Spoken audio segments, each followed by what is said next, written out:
I recently retired from the California Highway Patrol after 23 years of service. The majority of those 23 years was spent patrolling the southern end of Marin County, which includes the Golden Gate Bridge. The bridge is an iconic structure, known worldwide for its beautiful views of San Francisco, the Pacific Ocean, and its inspiring architecture. Unfortunately, it is also a magnet for suicide, being one of the most utilized sites in the world.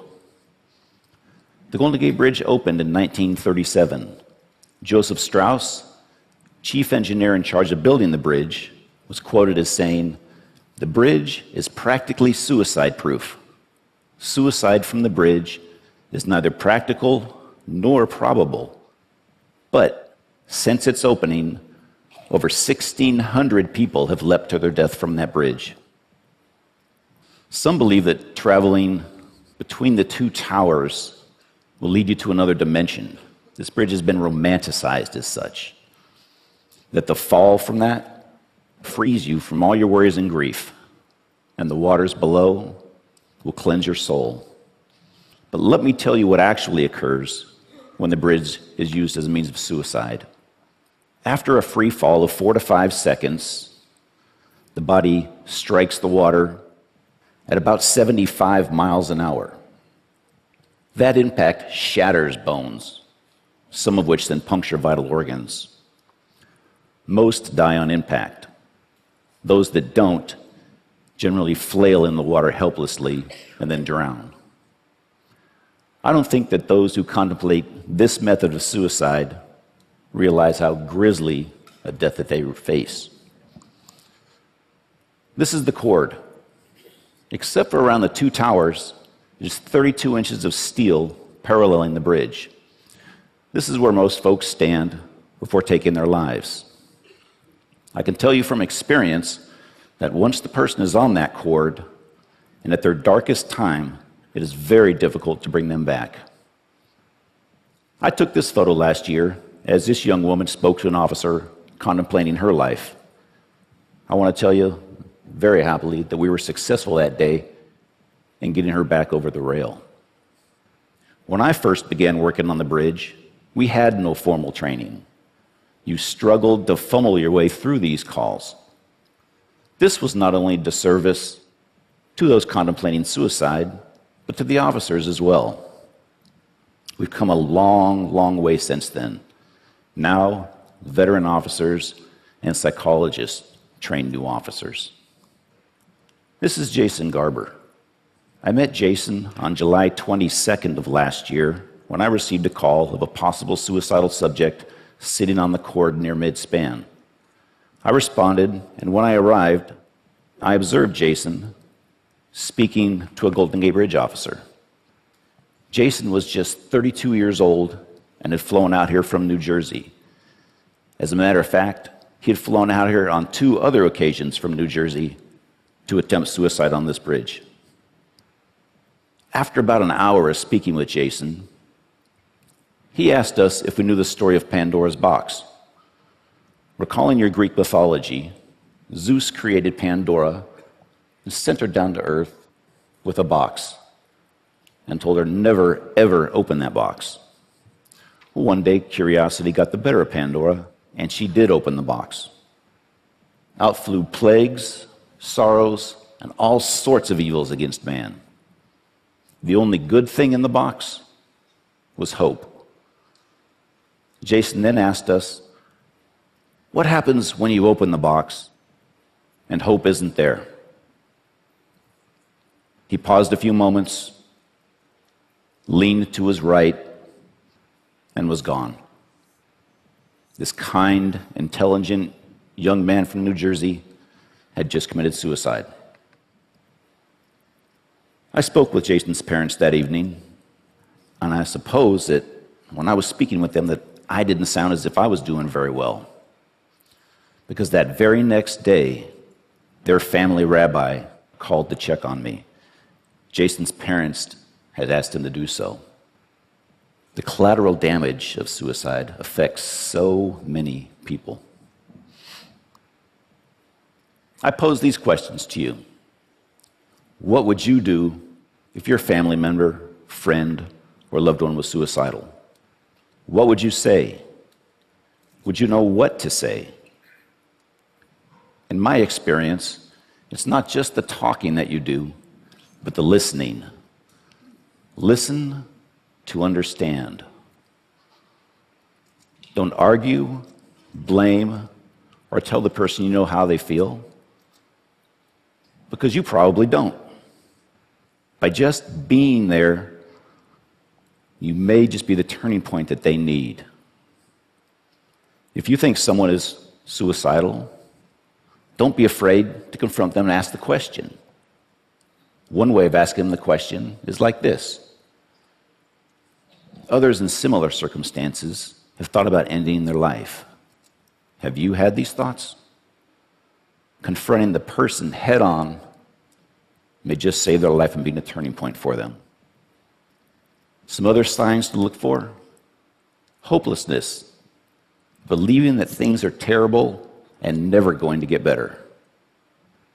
Helplessness, believing that there's nothing that you can do about it. Recent social withdrawal, and loss of interest in life. I came with this talk just a couple of days ago, and I received an email from a lady that I'd like to read you her letter. She lost her son on January 19th of this year. And she wrote me this email just a couple of days ago. And it's with her permission and blessing that I read this to you. Hi, Kevin. I imagine you're at the TED conference. That must be quite the experience to be there. I'm thinking I should go walk the bridge this weekend. Just wanted to drop you a note. Hope you get the word out to many people, and they go home talking about it to their friends who tell their friends, etc. I'm still pretty numb, but noticing more moments of really realizing Mike isn't coming home.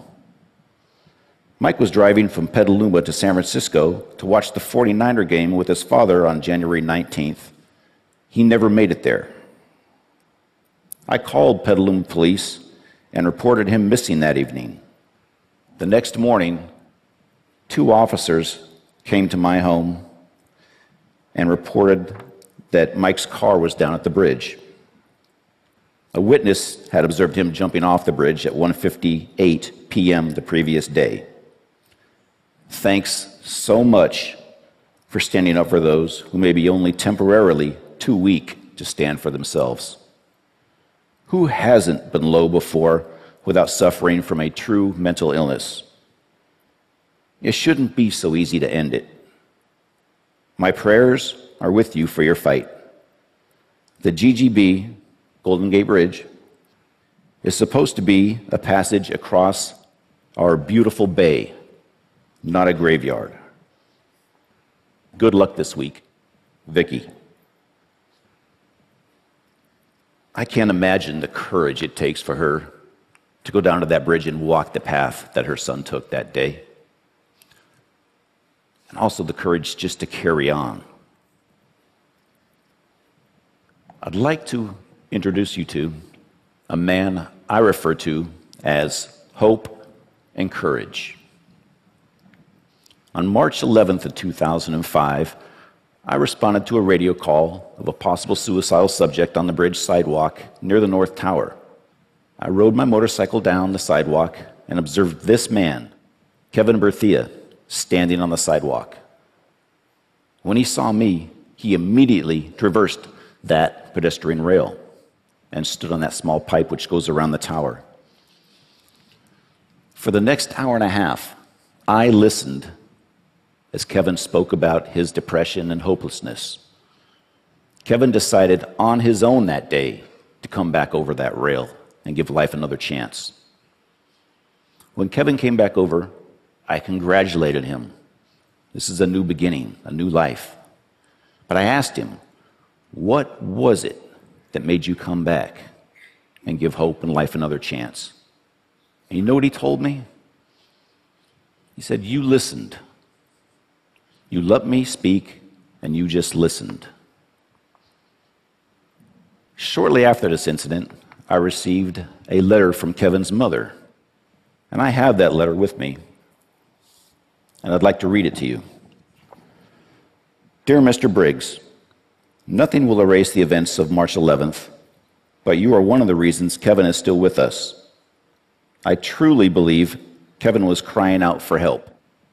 He has been diagnosed with a mental illness for which he has been properly medicated. I adopted Kevin when he was only 6 months old, completely unaware of any hereditary traits. But thank God, now we know. Kevin is straight, as he says. We truly thank God for you. Sincerely indebted to you, Narvella Berthia. And on the bottom, she writes, P.S. When I visited San Francisco General Hospital that evening, you were listed as the patient. Boy, did I have to straighten that one out. Today, Kevin is a loving father and contributing member of society. He speaks openly about the events that day and his depression in the hopes that his story will inspire others. Suicide is not just something I've encountered on the job. It's personal. My grandfather committed suicide by poisoning. That act, although ending his own pain, robbed me from ever getting to know him. This is what suicide does. For most suicidal folks, or those contemplating suicide, they wouldn't think of hurting another person. They just want their own pain to end. Typically, this is accomplished in just 3 ways: sleep, drugs or alcohol, or death. In my career, I've responded to and been involved in hundreds of mental illness and suicide calls around the bridge. Of those incidents I've been directly involved with, I've only lost 2, but that's 2 too many. One was Jason. The other was a man I spoke to for about an hour. During that time, he shook my hand on 3 occasions. On that final handshake, he looked at me and he said, Kevin, I'm sorry, but I have to go. And he left. Horrible, absolutely horrible. I do want to tell you, though, the vast majority of folks that we do get to contact on that bridge do not commit suicide. Additionally, that very few who have jumped off the bridge and lived and can talk about it, that 1% to 2%, most of those folks have said that the second that they let go of that rail, they knew that they had made a mistake and they wanted to live. I tell people the bridge not only connects Marin to San Francisco, but people together also. That connection or bridge that we make is something that each and every one of us should strive to do. Suicide is preventable. There is help. There is hope. Thank you very much.